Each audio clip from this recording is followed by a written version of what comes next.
ఇప్పుడు ఏమంటున్నాడు సాక్షి పేపర్లు ఈ రోజు ఏం రాసుకున్నారు, ఈవీఎం ట్యాంపరింగ్ జరిగిందంట. సిగ్గుండాలి. ఇప్పుడు సరే ఈవీఎం ట్యాంపరింగ్ జరిగింది, 2019లో కూడా జరిగి ఉండాలిగా ఈవీఎం ట్యాంపరింగ్. అప్పుడు 151 సీట్లు ఇచ్చారుగా, ఆ రోజు మాట్లాడలేదు. ఆ రోజు ప్రజా విజయం ప్రజాస్వామ్యం గెలిచింది అన్నవే, ఈ రోజు ప్రజలు కదా వేసింది ఓట్లు. సరే ఈవీఎం ట్యాంపరింగ్, ఇవాళ మోడీ గారు 400 సీట్లు టార్గెట్ పెడితే వాళ్ళు చేసుకోలేరా ట్యాంపరింగ్? మిగతా రాష్ట్రాల్లో ఉత్తరప్రదేశ్ రాష్ట్రంలో మొట్టమొదటి వెనకబడి ఉండు మోడీ గారు వారణాసిలో, ఓడిపోతారు. తర్వాత అయోధ్య రామాలయం కట్టిన కాడ బీజేపీ ఓడిపోయింది. ట్యాంపరింగ్ చేసుకోవచ్చు కదా అక్కడ, బీజేపీ వాళ్ళు ట్యాంపరింగ్ చేసుకోకూడదా? ఈ లుచ్చా లఫంగి మాటలు మానేసి, నేను అంటుండా మీకు డౌట్ ఉంది, పులివెందల నియోజకవర్గం తీసుకొచ్చి హైకోర్టులో అఫిడవిట్ ట్యాంపరింగ్ జరిగి ఉంటే ఆడదేయాలిగా. మా చెర్ల ట్యాంపరింగ్ జరిగి ఉంటే వచ్చి హైకోర్టులో petition election commission of India మీద, ఎందుకు మూసుకొని కూర్చొని ఉండవు? ఎందుకు వేయలేదు నువ్వు? తర్వాత కమలాపురం వాళ్ళ మేనమామ జగన్మోహన్ రెడ్డి మేనమామ ట్యాంపరింగ్ జరిగిందన్నాడు, నువ్వు ఏ హైకోర్టులో ఎలక్షన్ కమిషన్ ఆఫ్ ఇండియా మీద మాకు డౌట్ ఉంది, ఎక్కడ లెక్కించండి, ఈవీప్యాట్లు ఉంటాయి కదా, లెక్కేస్తే తేలిపోద్ది కదా, ఎందుకు భేద అరుపులు ఎందుకు అరుస్తున్నావు? అందువల్ల ఏంటంటే నేను ఇంకా చెప్తాను, మీకు తెలియని విషయాలు చాలా చెప్తాను, తెలుసుకొని రాధాకృష్ణ గారు.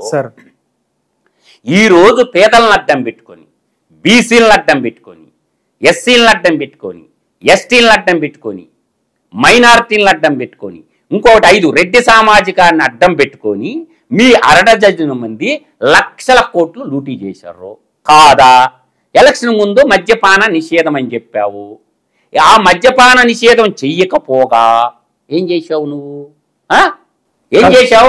నువ్వు సొంతంగా బ్రాండ్లు తయారు చేసుకొని తీసుకొచ్చి పెట్టుకున్నావు. మా అదాన్ డిక్షనరీస్ ఎవరు? విజయసాయి రెడ్డి వాళ్ళిద్దరు అల్లుళ్ళు, నేను పేర్లు కూడా చెప్తుంటా. 100 కోట్ల ఢిల్లీ స్కామ్ లోనే అరవింద్ కేజ్రీవాల్ ని జైల్లో పెడితే శరత్చంద్రారెడ్డి, పినాక శరత్చంద్రారెడ్డి, పినాక రోహిత్ రెడ్డి, పినాక వెంకటరమణారెడ్డి, పెద్దిరెడ్డి మిథున్ రెడ్డి, విజయసాయి రెడ్డి, వీళ్ళందరూ కలిసి ఈ కసిరెడ్డి రాజశేఖర్ రెడ్డి వీళ్ళందరూ కలిసి 1,35,000 కోట్ల 5 సంవత్సరాలు లెక్కర వ్యాపారం చేశారు. ఎన్ని వేల కోట్లు దోపిడీ చేశారు? ఇవాళ ఆంధ్రప్రదేశ్ రాష్ట్రంలో ఇండియన్ స్టాటిస్టిక్స్ సర్వే ప్రకారం 35 లక్షల మంది తాగుబోతులర్రు. వాళ్ళ రక్తం తాగిర్రగా, వాళ్ళు ఎలక్షన్ లో చూపించారుగా. నీ ముందు జే బ్రాండ్లు తాగినట్టు అసలు ఈ పింఛన్లన్నీ ఇచ్చింది తాగుబోతులండి. హైయెస్ట్ ట్యాక్స్ పేయర్స్ అండి వాళ్ళు. భారతదేశంలో హైయెస్ట్ ట్యాక్స్ పేయర్స్ ఎవరున్నారు అంటే వాళ్ళు తాగుబోతులే. వాళ్ళు పింఛన్లు ఇచ్చింది అవాతాతలకు. నువ్వెప్పుడు ఇచ్చినవురా నాయన? ఏమన్నా నీ సాక్షి పేపర్ అమ్మిచ్చినవా? నీ రఘురామ్ సిమెంట్స్ అమ్మిచ్చినవా? నీ భారతీయ సిమెంట్స్ అమ్మిచ్చినవా? నీ కార్మిల్ ఏషియా అమ్మిచ్చి ఇచ్చినవా? నీ సండూరు పవర్ ఫ్యాక్టరీలో చేరులు ఏమన్నా అమ్మిచ్చి ఇచ్చినవా? ఏం అమ్మిచ్చి ఇచ్చారు? ఏ పార్టీ ముఖ్యమంత్రి అయినా, ఏ ఎమ్మెల్యే అయినా ప్రజాధనము ప్రజలకు ఇస్తారు అంతే తప్ప వీళ్ళు కాదు. ప్రజలకు సేవకులు ఎమ్మెల్యేలు గాని, ఎంపీలు గాని, ఎమ్మెల్సీలు గాని, ముఖ్యమంత్రి గాని, కేబినెట్ మంత్రులు గాని వీళ్ళందరూ ప్రజలకు సర్వెంట్లే. నా బాధనది. 10 లక్షల కోట్ల రూపాయలు ఇచ్చారు ఈ 5 సంవత్సరాల్లో. ప్రజలు పన్నుల రూపంలో కట్టిన డబ్బు. Not only small amount. నీకు బడ్జెట్ లెక్కే చెప్తుండా. బొగ్గన రాజేంద్రనాథ్ రెడ్డి అసెంబ్లీలో ప్రవేశపెట్టినటువంటి బడ్జెట్ 5 సంవత్సరాల కాల పీరియడ్లో నేను అంకెలతో సహా చెప్పగలను. 10 లక్షల కోట్లు ఇచ్చారు ప్రజలు. ఆ 10 లక్షల కోట్ల రూపాయలు లో 2,71,000 కోట్లు ప్రజలకి సంక్షేమ పథకాలకు ఇచ్చారు. 3,30,000 కోట్లు అన్ని రంగాల ఎంప్లాయీస్ కి ఇచ్చారు. టోటల్ 6 లక్షల కోట్లు ప్రజలకి ఇచ్చారు. మిగతా 4 లక్షల కోట్ల అభివృద్ధి ఎక్కడా అనేది నా పాయింట్. ఈ పాయింట్ మర్చిపోతారు జర్నలిస్టులు అందరూ. చూపిస్తావా? 17 మెడికల్ కాలేజీలు కట్టానంటున్నాడు. ఎక్కడ కట్టినో చూపించా. బిల్డింగ్లు ఎక్కడ ఉన్నాయో చూపించరాదా? 17 ఇంజనీరింగ్ కాలేజ్ లేవు. 5 కాలేజీలకు పర్మిషన్ ఇచ్చింది. ఎట్టబోయినాయి? పోనీ జిల్లాలు ఏర్పాటు చేసినవు. 13 జిల్లాలను 26 జిల్లాలు చేసినవు. ఒక్క కలెక్టర్ ఆఫీస్ కట్టిండా? ఒక ఎస్పీ ఆఫీసు కట్టిండా? ఒక ఇరిగేషన్ ఆఫీసు కట్టిండా? నూతన జిల్లాలకి ఆఫీసులు ఎక్కడా అని నేను అడుగుతుండా. ఎవరికి చెప్తాడు? అన్నమయ్య జిల్లాలో అన్నమయ్య ప్రాజెక్టు కట్టుకోబోతే కడప ఉమ్మడి జిల్లాలో 40 మంది జల సమాధి అయిపోయి వాళ్ళ పొలాలు పోతే ఆ డ్యాముకి అతీగతి లేదు.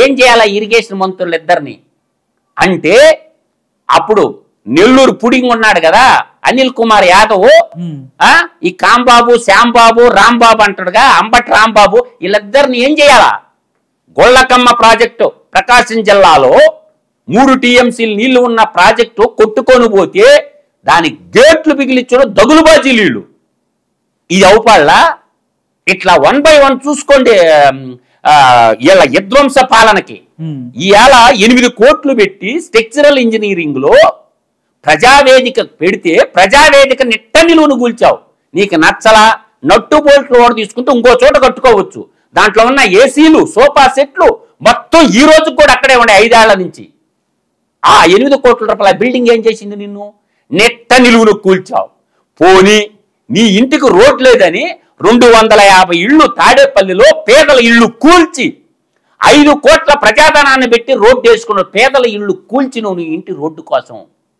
ఇంకా చెప్తాను రాధాకృష్ణ గారు కోడెల శివప్రసాద్ గారు ఫర్నిచర్ స్పీకర్ గా ఉంటే పాపం ఆయన లెటర్ పెట్టిండు అయ్యా నా దగ్గర కొంత ఫర్నిచర్ ఉంది మీరు తీసుకోబోండి లేదంటే నేను కొంత డబ్బులు కావాలంటే ఇస్తానని 7వ తేదీ జూన్ 7వ తేదీ లెటర్ రాశాడు ఎత్తుకోబోండి అయ్యా లేదా డబ్బులు కట్టిస్తానని ఆయన చెప్పిన దాకా కూడా తెలియదు ఎదవలకి 2 లక్షలు అది 2 లక్షలు 5 లక్షలు వేసుకో ఈ రోజు 45 కోట్ల రూపాయల ఫర్నిచర్ దొంగ కదా నువ్వు 45 కోట్లు ఎవడమ్మ మొగుడు సొమ్మని ఇంట్లో పెట్టుకున్న కులకతుండవు నువ్వు ఇప్పుడు రాయాల జగన్మోహన్ రెడ్డి లెటర్ రాసింది ఎవరు లేళ్ళప్పురెడ్డి ఈడెవడు అసలు నీకేం పని లేళ్ళప్పురెడ్డికి సీఎంఓ ఆఫీస్ వాళ్ళు సీఎం ఆఫీస్ కి నీకు సంబంధం ఏంటి నీకు సంబంధం ఏంటి లేళ్ళప్పురెడ్డి లెటర్ జగన్మోహన్ రెడ్డి ఇప్పుడు రాయలే లెటర్ నా దగ్గర 45 కోట్ల రూపాయల ప్రజాధనంతో మెటీరియల్ ఉంది ఫర్నిచర్ ఉంది తీసుకెళ్ళండి అని ఇప్పుడు రాయలే జగన్మోహన్ రెడ్డి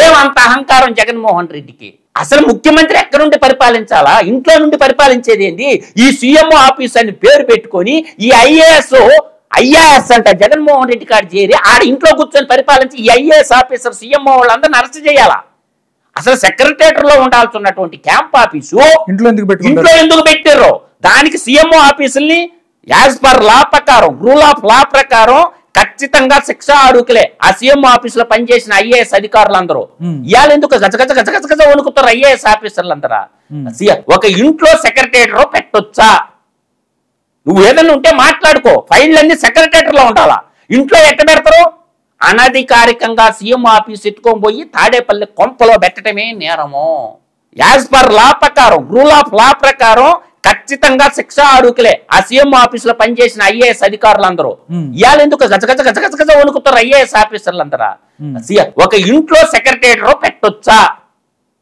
నువ్వు ఏదైనా ఉంటే మాట్లాడుకో ఫైళ్ళన్నీ సెక్రటేరియట్ లో ఉండాలా ఇంట్లో ఎట్ట పెడతారు అనధికారికంగా సీఎం ఆఫీస్ ఎత్తుకొని పోయి తాడేపల్లి కొంపలో పెట్టడమే నేరము